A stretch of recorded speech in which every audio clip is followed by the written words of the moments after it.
Mi querido Bruno Montano. Bueno, tenemos a Ramón que se ha ido literalmente sin respiración, A la farmacia. medio moqueando, que parecía... A mí es que, claro, yo soy muy fan de...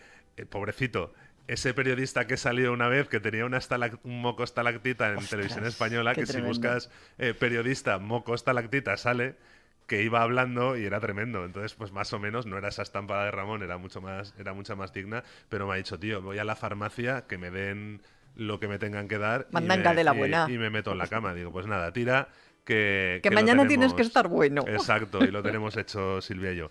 Y estamos con Bruno Montano. Qué alegría Sí, tenerte, porque querido Mon, aquí 2 estamos. semanas saben a poco. Cada 2 semanas es muy poquito. Bueno, me haces alguna visitilla. Eso sí, yo Me siempre haces que alguna puedo voy a verte. visitilla. Además, como nunca sé si estás de mañanas o de tardes, yo voy o por Al la mañana o azar. por la tarde al azar a la FNAC y espero verte. Y Bueno, siempre, sí, gracias a Dios, siempre te veo. casi siempre, sí, sí, sí. ¿Qué tenemos hoy? Hoy tenemos un libro, hoy tenemos un autor muy interesante, ¿eh? Hoy tenemos un autor mítico, un autor también que es un grandísimo personaje, este tipo de autores cuyo personaje casi se come al Al autor propio o al autor. escritor, sí, sí. Sí, sí, Vamos a podríamos hablar, decir que sería casi como le pasaba a Bukowski, a lo mejor. por ejemplo, son grandísimos personajes. Algunos dicen que su mejor obra son ellos mismos. En Efectivamente. este caso, yo no estoy de acuerdo. Ujú. Es un grandísimo personaje, pero es un grandísimo escritor. Hablamos de un escritor japonés, Kimitake Hiraoka, más conocido por Yukio Mishima. Ujú. Yukio Mishima era un seudónimo, conocido por algunos como el último samurái, ¿no? Por Sí. la forma particular que tuvo de morir y por el código por el que se rigió toda su vida, ¿no? Nació en 1925 en Tokio y murió en 1970 también en Tokio a los 45 años.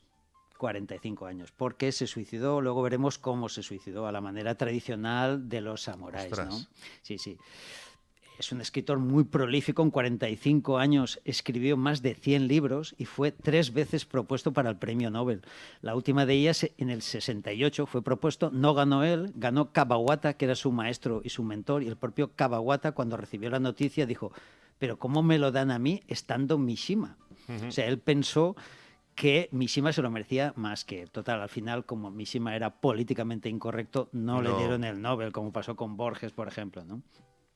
Nació en una familia pudiente, bastante adinerada. Su padre era secretario de pesca del Ministerio de Agricultura japonés, pero rápidamente la abuela, una abuela samurái que tenía, una abuela descendiente de samuráis, prácticamente se lo raptó a su madre, pensaba que su madre no estaba capacitada para educarla y la abuela a las 7 semanas de vida del joven Yukio se lo llevó a su casa y Ujú. lo educó hasta que ella murió.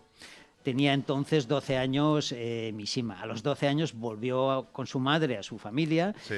y pasó a ingresar al colegio Gakushuin, que es el Ujú. colegio más elitista que hay en Japón, al que va la aristocracia, al que van los jóvenes príncipes y al que fue, por ejemplo, Yoko Ono. Yoko Ostras. Ono fue a este colegio, al Gakushuin.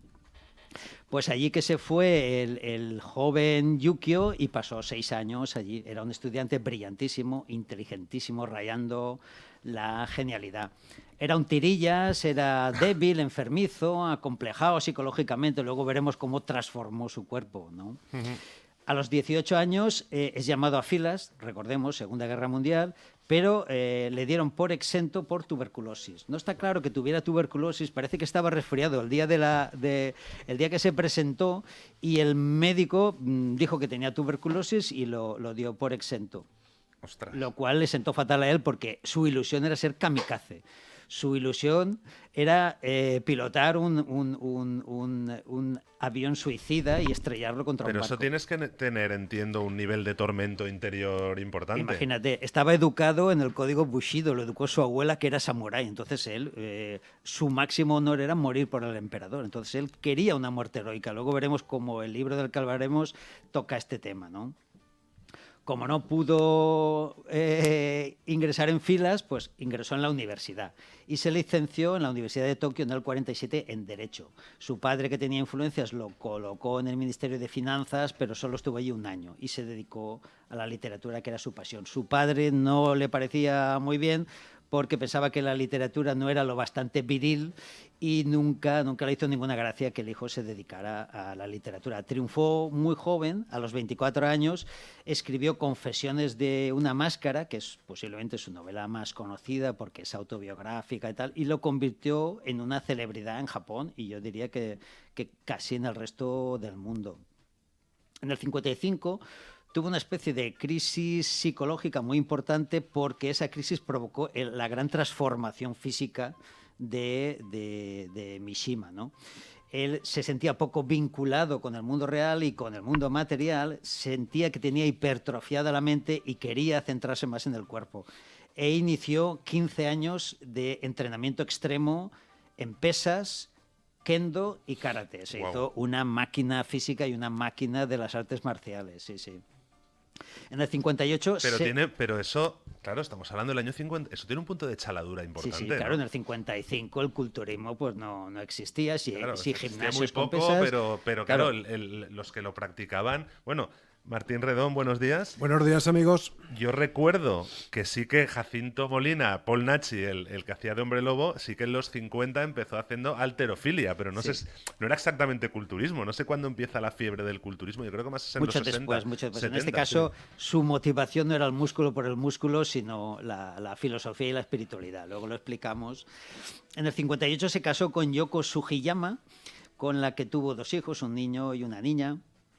En el 68 creó la Tatenokai, la famosa Sociedad del Escudo, que era una especie de milicia paramilitar formada por unos 300 hombres que él entrenó y uniformó y la puso al servicio de las fuerzas de autodefensa japonesas de la época. Tenía connotaciones nacionalistas y de derechas. Él creó esa fuerza, digamos, una fuerza sin armas para poner al servicio del emperador al que él idolatraba, ¿no? Él no le gustó nada la capitulación de Japón en el 45 y las condiciones de la capitulación le asqueaban, ¿no? Él era partidario de retornar al viejo espíritu tradicional japonés que no tenía nada que ver con el nuevo Japón hiperdesarrollado, capitalista y el Japón del milagro económico, ¿no? Y de la occidentalización. Ya como colofón de su vida, el colofón es espectacular, en 1970 da una especie de golpe de estado de opereta, se presenta en una comandancia militar con 4 miembros de la Sociedad del Escudo con la excusa de enseñar un viejo sable, una vieja katana al general. Visitan al general, lo amordazan, lo atan a una silla y le dicen que reúna a los soldados en la plaza del cuartel porque Mishima va a dar una filípica, va a dar un mitin. Entonces se sale a una terraza, hay muchas imágenes típicas de Mishima soltando la soflama a la soldadesca. No le hicieron ni caso, se burlaron de él. Él volvió a entrar al despacho, avergonzado, mancillado en su honor, y se suicidó a la manera tradicional de los samuráis, haciéndose un seppuku delante del general. El seppuku, pues ya sabemos cómo es, ¿no? Te clavas un cuchillo, una katana de las pequeñas cortas, de izquierda a derecha, te desventras y justo antes de morir un compañero te corta la cabeza con una katana. Previamente has escrito un poema de despedida y lo has depositado entre tus piernas. Acojonante. Eso se ve en la serie Shogun. En Shogun, claro. Sí, es típico. De Richard Chamberlain. Pues él... No, la mía es la de ahora, perdona, Bruno. Recordemos que el seppuku estaba prohibido desde 1660. Estaba prohibido. O sea, ¿le cortaron la cabeza? Sí. Tras varios intentos, porque la persona encargada de cortarle la cabeza se ve que no era muy hábil con la katana, le dio varios golpes y no lo consiguió. Hombre, y entiendo que ya no se hacía. Claro. Pero estaban entrenados en kendo, eran buenos espadachines. Y un segundo lo intentó y lo consiguió. Y logró la decapitación, que era como se hacía ritualmente. Era un suicidio ritual, samurái, muy típico. Ya digo, prohibido desde 1660. Igual en secreto se hacía alguno, pero en principio no se podía hacer. De ahí que se le llame el último samurái, por esa forma que tuvo de acabar. Y bueno, quería comentarle a Ramón, se ha ido, pero bueno, le he dejado un papelito en el que podrá leer algunas cosas que quería comentarle, la relación particular que tuvo Mishima con España, porque dices, bueno, en aquella época el Japón estaba lejísimos y tal, ¿qué relación tuvo Mishima con España? Mishima era cultísimo, había leído todo, en casa de su abuela había una gran biblioteca, y no solo de textos japoneses, sino de literatura universal, incluido clásicos grecolatinos. Entonces, Mishima leyó de todo, y en respecto a la literatura española le fascinaba, por ejemplo, el Quijote, Lorca, el teatro barroco del Siglo de Oro, había leído mucho teatro del Siglo de Oro, le fascinaba el concepto del honor calderoniano, que él pensaba que era muy parecido al concepto del honor del Bushido. ¿Y sabes qué le fascinó, Mon? La Legión. Ostras, claro, bueno, Quedó claro, fascinado claro. por la Legión cuando se enteró de su existencia. Sabemos que Millán Astray, al fundar la Legión, el código de la Legión es el Bushido. Se inspiró en la Legión francesa, por una parte, y en el Bushido japonés. De hecho, le he traído a Ramón la portada del libro que tradujo y prologó Millán Astray sobre el Bushido. La primera traducción del Bushido en España. Millán Astray lo leyó en francés y lo tradujo y lo prologó en castellano. Entonces, le he traído a Ramón la portada de este libro curiosísimo, ¿no? ¿Y cómo conocía él todos estos detalles de España? Pues resulta que en los años 60, Luis Díez del Corral, un político historiador español, dio una gira de conferencias por Japón a la cual asistió Mishima. Mishima se hizo muy amigo de Luis Díez del Corral y luego visitó España. ¿Y qué le gustó más de España, Mon? Los toros. Los toros y el flamenco. A mí el flamenco me gusta mucho. Los toros, quedó Y la fascinado rumba por la flamenca. tauromaquia, el concepto de muerte, el valor del torero. De hecho, él siempre equiparaba los cuerpos perfectos al cuerpo del torero. Habla en el libro del que hablaremos hoy, hablaba de los toreros y del cuerpo de los toreros. De hecho, mira qué amistad tenía con Luis Díez del Corral, que en una entrevista le preguntaron: Mishima, si tiraran una bomba atómica que arrasara a Europa, ¿a qué dos personas salvarías? Y dijo: a Martin Heidegger y a Luis Díez del Corral. Ostras. O sea, trabaron una Sí, importante fíjate. amistad los dos, sí, sí, sí. Fantástico. El libro del que vamos a hablar hoy no es uno de sus libros más conocidos, las novelas son mucho más conocidas, pero yo creo que es un libro fundamental para entender a Mishima, un ser complejo y atormentado donde los haya. Una personalidad dificilísima de entender, pero yo creo que este libro abre un poco la puerta a entenderlo. El libro se llama El sol y el acero, es un libro que escribió en el 67 y es un ensayito, ahora veremos las características de este ensayito. Es un libro corto, unas 120 páginas, no llega. Está formado por un solo capítulo, un epílogo y un poema. Un poema Ícaro, con el que termina, escrito por él mismo, y un epílogo en el que cuenta una experiencia epifánica que tuvo mientras copilotaba un caza japonés, un F-104 Starfighter, en el que montó como copiloto, y mientras surcaba los aires le vino una especie de iluminación en la que vio una gran serpiente enroscada sobre su cola que rodeaba la Tierra y que él entendió que era el principio de unicidad, el principio que unía la mente y el cuerpo, el principio que se cargaba todas las polaridades existentes en la Tierra. Entonces bajó entusiasmado del avión y rápidamente se puso a escribir este libro, ¿no? ¿Cuál es el género de este libro? Pues él realmente inventó una especie de género porque él pensaba que tenía acumuladas una serie de cosas personales que quería contar y la novela no era el vehículo adecuado, el modelo adecuado de expresión para contarlas. Entonces ideó otra forma de hacerlo y escribió este libro y lo llamó Crítica Confidencial, porque unía el libro la crítica o el ensayo con la confesión, de ahí que lo llamara crítica confesional. Es una especie de ensayo autobiográfico en el que él cuenta la evolución espiritual que experimentó en los últimos 15 años. ¿Y cuáles serían los temas fundamentales del libro? Pues hay muchísimos, es un libro muy rico en ideas, pero lo reduciría a dos.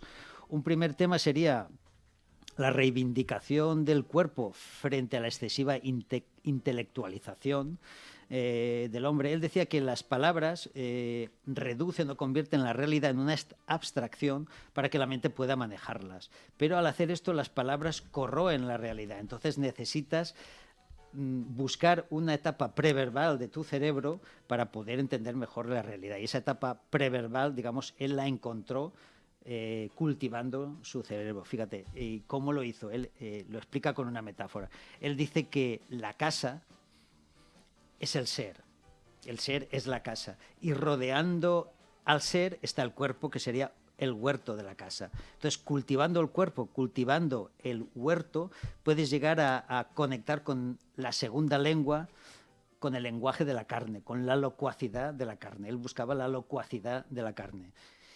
¿Y cómo? ¿Con qué disciplina conseguirlo? Era muy disciplinado. Pues con la doble disciplina de el sol y el acero.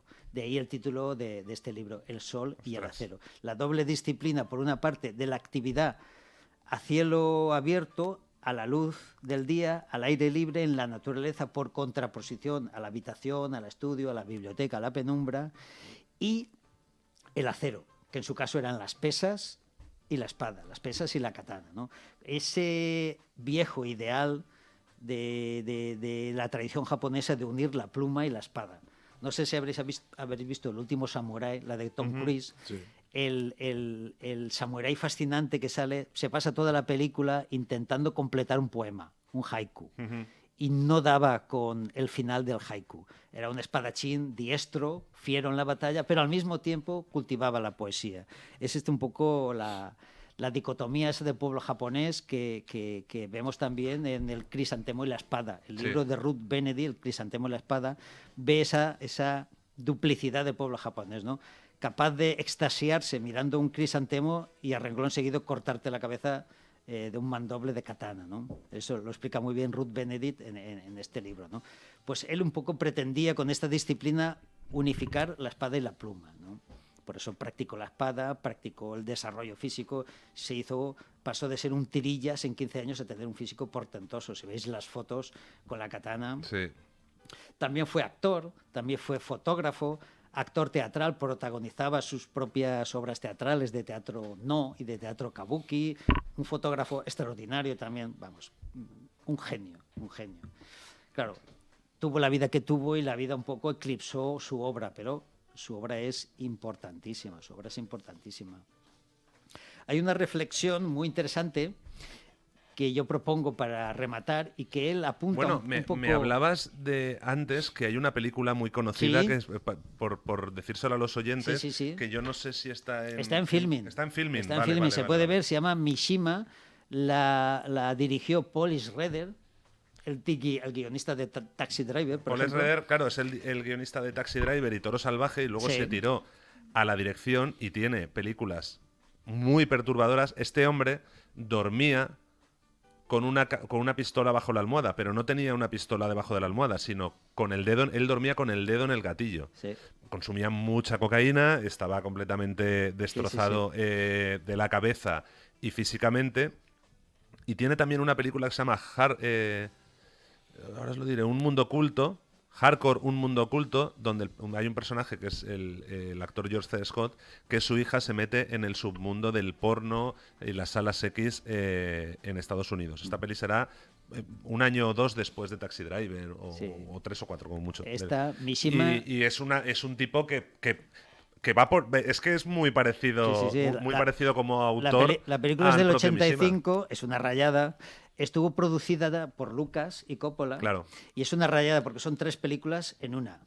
3 películas en una. Cuenta la vida real en colores, la vida de su infancia en blanco y negro, y teatraliza algunas de sus obras también. Es muy moderna esa película. Con un toque onírico y tal. Y entre Lucas y Coppola, junto con Spielberg también, Scorsese, pero ellos dos produjeron también a Akira Kurosawa, porque estaban muy pillados con el cine japonés. Kurosawa, sí.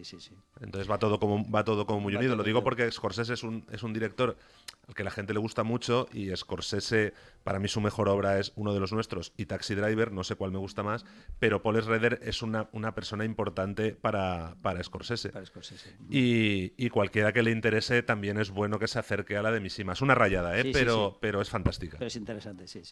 Y para rematar, una reflexión que yo propongo, que me surge al hilo de un par de páginas que he leído aquí, y es la posible relación que puede existir entre el cuerpo de un escritor y su estilo. ¿Escribe igual una persona obesa que una persona musculosa? Él se plantea un poco cómo, al cambiar su cuerpo, cambió su estilo. Y de hecho se puede ver en su obra, a medida que va mejorando muscularmente su cuerpo, su literatura, su estilo va mejorando también. De hecho, su mejor literatura es la de los años 60, que se corresponde al periodo en el que hacía muchísimo ejercicio físico. Entonces, Claro, es un pero tema interesante Pero para es que eso pensar. va unido también porque yo creo que le falta una parte intermedia que es entre el físico y el estilo, es el estado mental. Que según tengas un físico estás en un estado mental o no, o lo que hablábamos de Paul Schrader. Y el otro día, hace mucho tiempo, hablando con Ramón de Novela Negra, hablando de su obra, yo le decía, tienes el cerebro, o sea, tu estilo tiene el cerebro de Dashiell Hammett, que además estaba todo muy organizado, el corazón de Raymond Chandler, porque Raymond Chandler, sus historias, que es mi favorito, no tenían mucho sentido porque estaban escritas con el corazón, pero había un autor que a mí me recuerda mucho Ramón con ese estilo, que escribía con las entrañas, que era Jim Thompson, que son novelas muchísimo más duras. Entonces depende de cómo era cada autor, entre ellos pues habían tenido de todo. Raymond Chandler era alcohólico y tal, pero yo sí que creo que tu estado mental depende del físico y el físico del mental, y todo eso depende también de tu estilo propio. Sí. No sé, pienso yo. Pues él plantea esta cuestión y fíjate, él intentó armonizar su estilo con la armonía que iba consiguiendo con su cuerpo. Y fíjate lo que decía, consiguió quitarle grasa a su escritura y darle ligereza, fuerza y flexibilidad a su estilo. Al mismo tiempo que conseguía ligereza, fuerza y flexibilidad en su cuerpo, claro. su estilo iba evolucionando hacia una mayor ligereza, fuerza y flexibilidad. Y eso se ve en su última obra, que es una tetralogía, El mar de la fertilidad, y se ve esto. Entonces, cómo el cambio físico consigue provocar un cambio estético en su obra. Planteo este tema para reflexionar. Vale. Intentad leer un libro y pensad cómo será el cuerpo del escritor que lo escribe. Es interesante. Sí. Y es cierto, bueno, ahora mismo me viene a la cabeza el cuerpo de Vázquez Montalbán, sí. Y iba unido a sus novelas donde la gastronomía tenía un cuerpo acorde a su pasión por la gastronomía, claro, como por comer. Y nada, ahora para rematar, Silvia nos leerá un fragmento. Mira, Silvia acaba de venir, para todos los oyentes, acaba de venir Marian Baker y está hablando en la pecera con Silvia. Silvia ha desconectado, no tiene los cascos y no sabe que tiene que hablar. Entonces, espérate, vamos a hacer una cosa. Esto es en riguroso directo, ¿eh? Mira, se está mirando. ¿Qué tal la charla? Bien. Te iba a llamar por teléfono. Pero es que digo, pasa, Marian. Estábamos hablando con los oyentes. Digo, mira, acaba de llegar Marian y está de palique en la pecera con Silvia. Estamos hablando y no se entera de nada. Que somos humanos. Que sí, te iba a llamar por teléfono para darte el susto. Pues lo tengo silenciado. Me toca leer. Te toca la lectura. Y mira que la miraba a ella y os miraba a vosotros. Pero como estabas con los cascos... Pero claro, como me he quitado los cascos, vale, pues vamos allá. Vale, nos va a leer Silvia un fragmento de este libro en el que es el resultado de su epifanía o iluminación al volar en el caza. Y percibe, como hemos dicho antes, esta unicidad mente-cuerpo. La carne debería esplender con la presciencia del espíritu, que todo lo impregna. El espíritu debería esplender con la rebosante presciencia del cuerpo. Y mi conciencia, con el brillo sereno del duraluminio, los vigilaría todo el tiempo. Mente-cuerpo Acojonante. formando perfecta unidad. Y sí, lo que pasa que perfecta unidad de mente y cuerpo, pero acabó como una regadera. Y desmembrado. Pero bueno, esa es una buena reflexión también. Pues Bruno, ha sido fantástico, me ha encantado. Nada, nos vemos en 2 semanitas.